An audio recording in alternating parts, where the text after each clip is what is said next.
the salt off this line. There goes that chance. My braid's completely worn out. You don't think you can wear braid out? Well, you can. There's a canoe down there. I wonder if anyone's on it.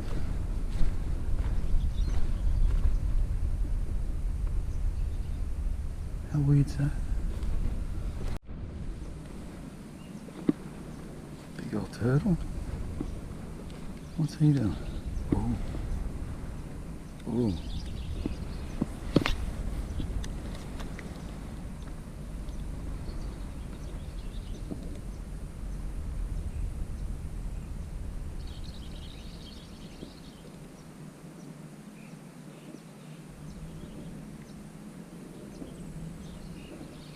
Even spooked the turtle, huh? It's a big harpy though.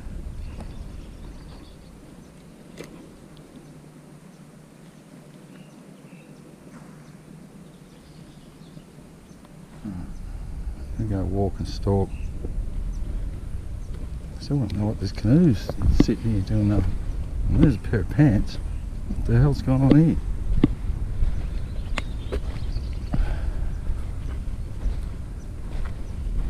Broken fishing rod.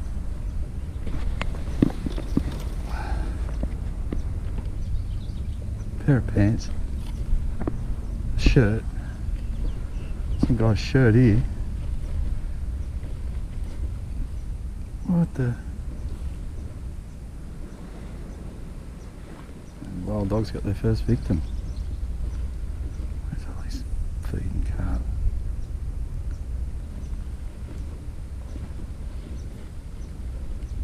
They're real spooky. I think I'm going to have to sneak up behind trees to get to go at one. Still trying to work out what this canoe's doing here.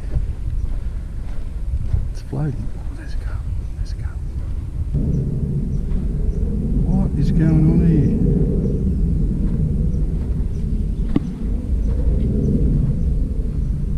I don't want to get wet feet yet, but I want to have a look at it. Walk around first.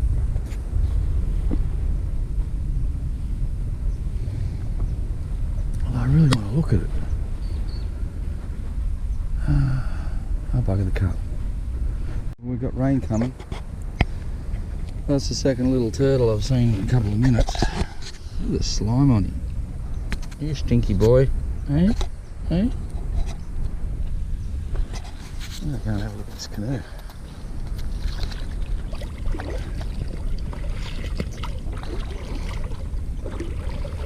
God, someone's really decked it out.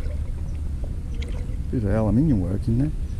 Thing is, it's got water in it. I was going to say, still floating. Oh, electric motor, battery in it. What the?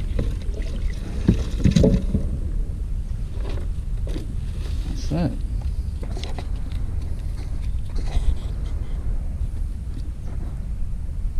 Audio sonic.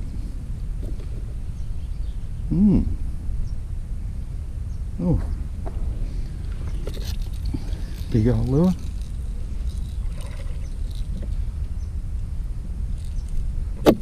Battery's still green. I'm going to take that out, put it on the bank. Put that in the water.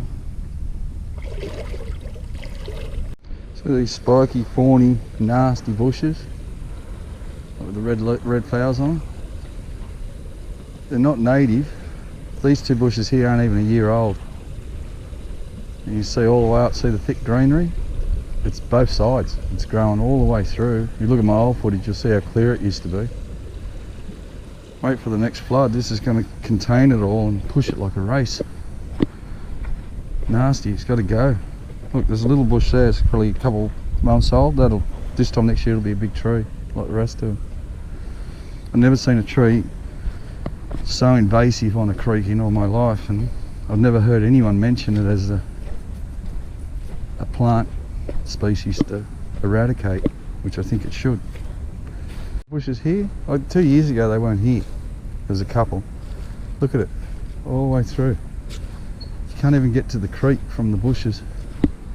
they're taking over around the she oaks, and they're a real thorny, nasty bush too.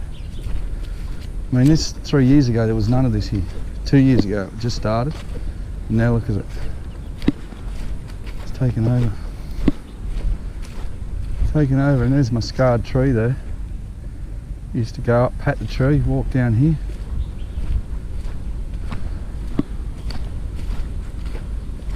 Yeah, our creeks need to be maintained.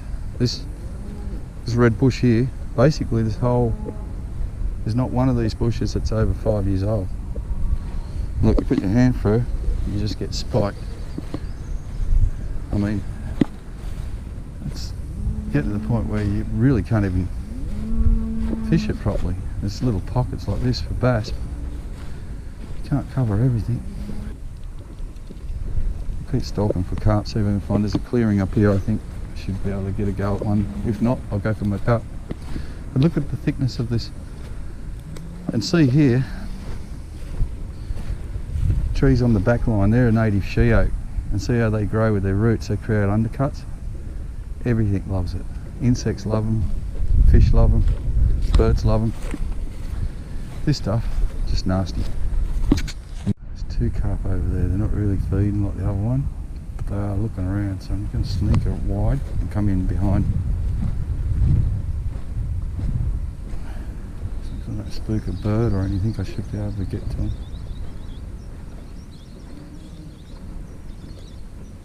They're just on that corner, so get it across here.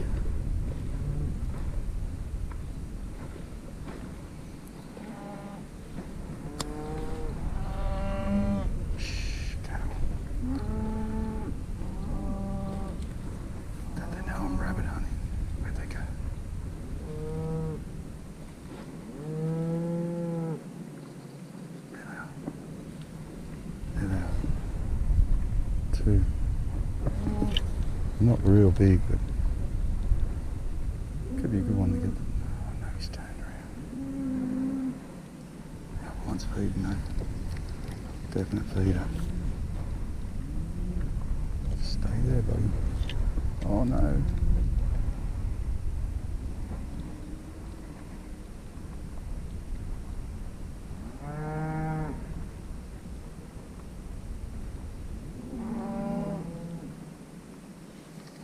Right there. I wonder what they're feeding them, because definitely don't want this. It's not over yet.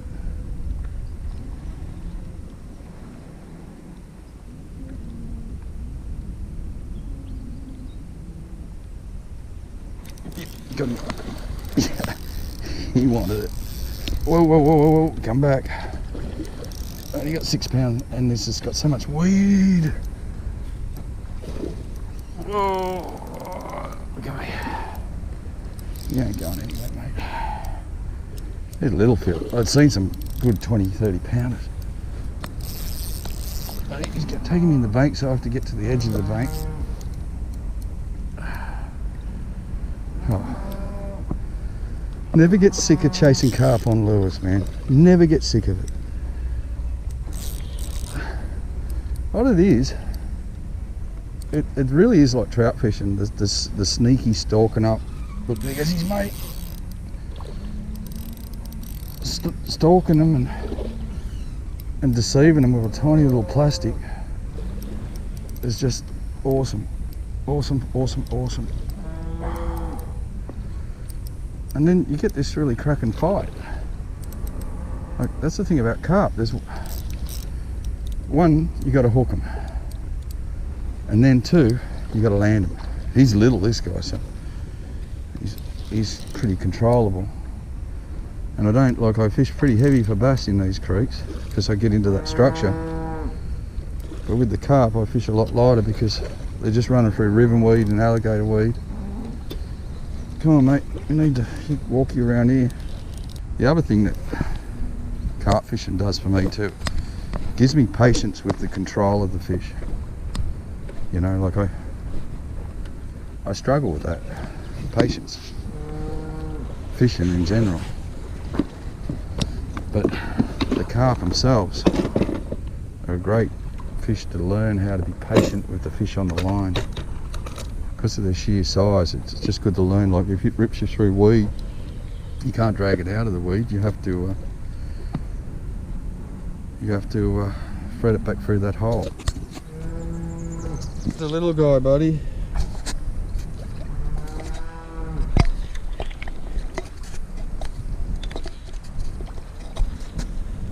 See that little drop shot hook? See how it's pinned there? You couldn't help yourself, could you? Could you? Could you? Alright guys, I will turn this camera off right now and dispatch of this fish. There's too many in the creek at the moment, so we have to get rid of a few. Look what I've done to my drop shot hook getting it out. Anyway, we're going to re-rig. What I'm basically using, oops, put one of them back, is a number 4. For the bream I use number 2, but number 4 Van Fook drop shot hook and a tiny little power bait curl tug. There's a whole heap of different lures that work. I just have a few preference lures. One of them happens to be this curl tug. It all depends. I was nearly going to switch because the first couple of carp just went past and left it. And one of the things I'm really struggling with at the moment is the amount of weed in this creek. It's very hard to get a lure in front, line up the carp to the catch. Righto, girls. She's not happy. Anyway, we're putting this back on. Or a new hook back on. Re-rigging. We'll walk down so we can get a bigger one. It's so much fun.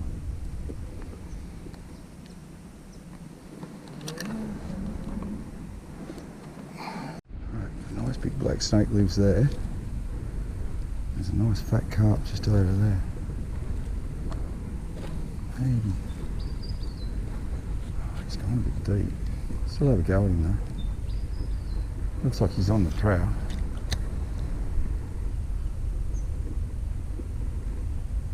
Oh, I got him. Just looking at that one. Oh, they are feeding today. Whoa. Game on now. There was another one. I was nearly going to wind out, but too late. I already caught him. Whoa, whoa, whoa. Oh, I'm burning my hands on the braid. Get him, get him. So I'm just feathering the drag. Come back. Don't you dare. Don't you dare go in there. Turn. This is literally this is my next cast after catching that last one. Oh, get out of there, get out. See, this is what I'm talking about, the weed. They run you in that weed. Right, you wanna go that way. No, he's gonna turn back around. Now, I know if you haven't watched my other videos, every time you turn one of these fish, they lose energy. See how he's turning? Every time you turn them, it wears them out. I can already feel it. And that's the key to tight water or structure fishing. You might have a small area the size of the bathtub where you have to turn and turn and turn that lure in that small area to catch the fish. He's a little bit bigger than the other one. Not one of those big 20 pounders I've seen. But what I did, I could see him, he went in a bit deeper, but I could see the mud boil. So I just cast across it and let it drop in front of him and just sat it there. And basically he swam up. When I've gone to lift it, he's just gone pop. You had enough yet, mate? You gotta watch it with these guys, they never wear out, really wear out. They're like a bulldozer. You know, you think you got them, you just got to keep. I'll put it this way: you don't want to bring one in green. Just let him do his thing. And if you are a catch and release person, well, that's up to you. Whoops. And you let him in green like this. Pop the hook and let him go. The only thing with me is I sort of do a bit of my own. There's no one controls these creeks, so I do my own management of it from what I've seen today, there's too many carp in here, so he will get disposed of.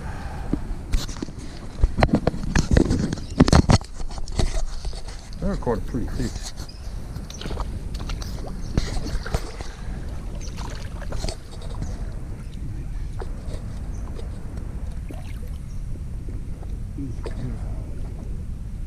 Gold one.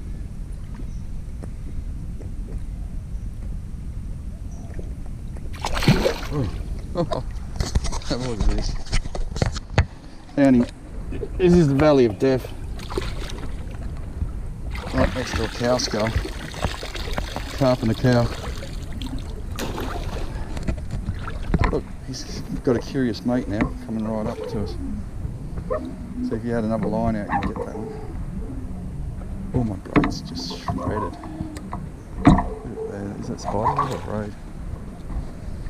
Anyway, I'm going to bring him in and dispose of him too.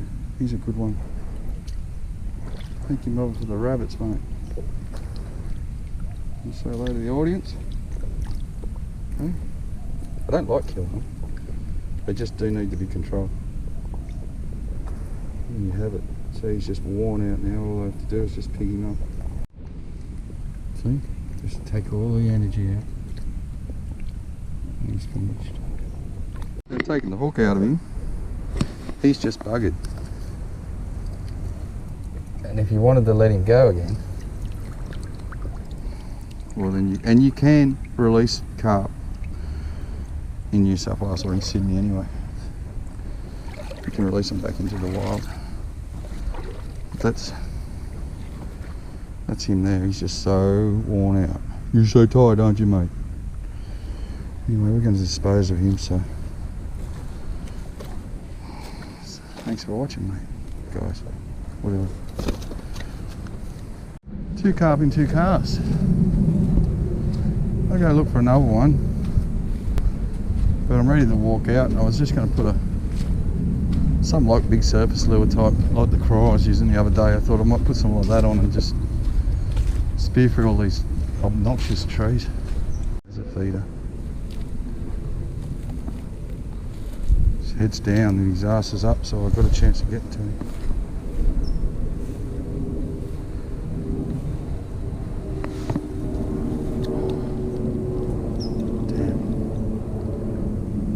Still feeding. Oh no. How many times can I stuff that cast up? He's a sitter. That's how you blow a fish. Most of it wasn't even hooked, it was just a loop. Oh, we lost that chance. Yeah, you know what, I only come down here to catch a carp, so I'm going to leave the bass alone. I'm going to walk back out because that was a dead set sitter, that one. I should have had him. There's another one, but he's not feeding either. Oh, there's 2. Oh yeah, they're spooky now. This is where I just caught his mate. What? What? Unbelievable. Look, I've only been 5 minutes.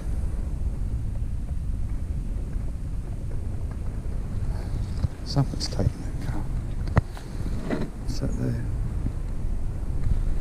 Alright, there's a couple there ready for the taking, and I've got a bush to sneak up behind. So they can't see me yet. These cows don't spook. Where'd they go? There he is. Oh, too far.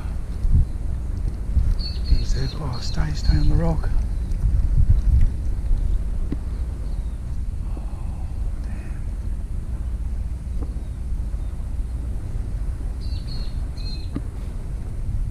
Another one. Where's his head?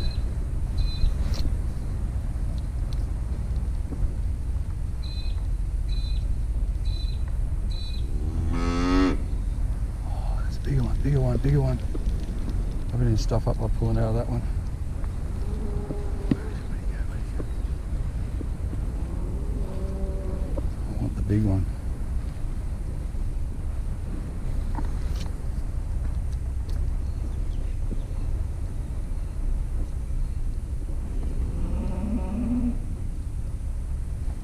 Yep, got him.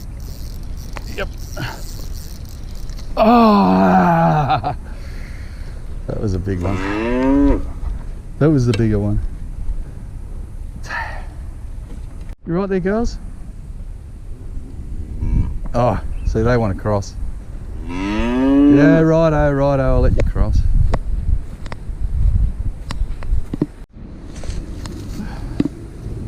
Can't see any more fish.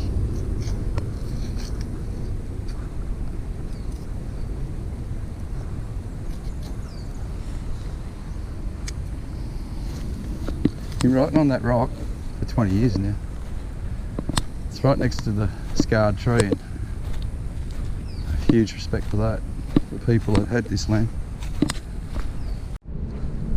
There's nothing wrong with this battery. We got rain coming, so I'm going to put it right up here. So I don't want it in the creek. I know there's 2 million batteries in here already, but I don't want it in the creek.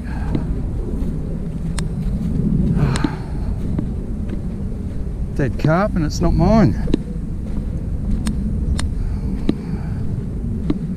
It's quite bizarre though. There's a pair of pants, broken fishing rod, a shirt, a canoe, battery, and a heap of dead carcasses of dead carp. Kids who got lazy and just left it there, or oh, there's a big carp over there. Big carp. Oh, I was spooked him. I was going, he's just laying there dormant. Oh. Stuff at the last 4 or 5 trips chasing. I was out with Benny and Roger the other day chasing bream and chasing bass the other day. This braid I've been using on this line, I've flogged it to death. Now it's getting to the point where I've lost my accuracy. I've lost so much that it's like it's costing me fish. I do have to get rid of it. I'll flick it over, but it's something that people don't think about. You think your braid just lasts forever. You wonder why you're getting all these little knots, and some quality braid lasts longer than others. Like I've had 2 seasons out of this spill, which is pretty amazing for me and pretty hardcore. Anyway, thanks for watching, guys. Looks very bassy down here, so next time I'll come down I'll chase the bass. Oh, not another one. Oh, it's one of my baby white deer. You're kidding. Deers are just getting smashed here. That deer, look at that. Look, I mean,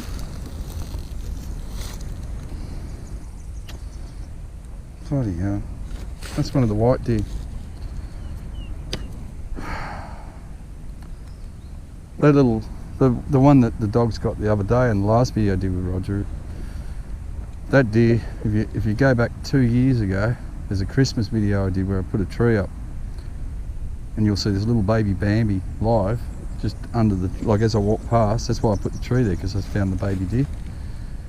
And 2 years later, I go down there with Roger, and there it is laying there dead with its guts chewed out and its ears chewed off. And I mean, there's another one. This place, the bushfires have highlighted the cruelty to animals that we've got going here.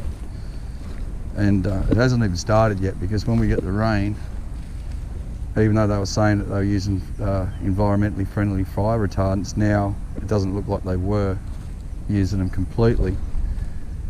So we're going to have massive fish kills. I hope the natives just roll out, or pick it up and roll out, but there's going to be some big fish kills. And you only got to see like this valley that I'm fishing here. It's like a valley of death.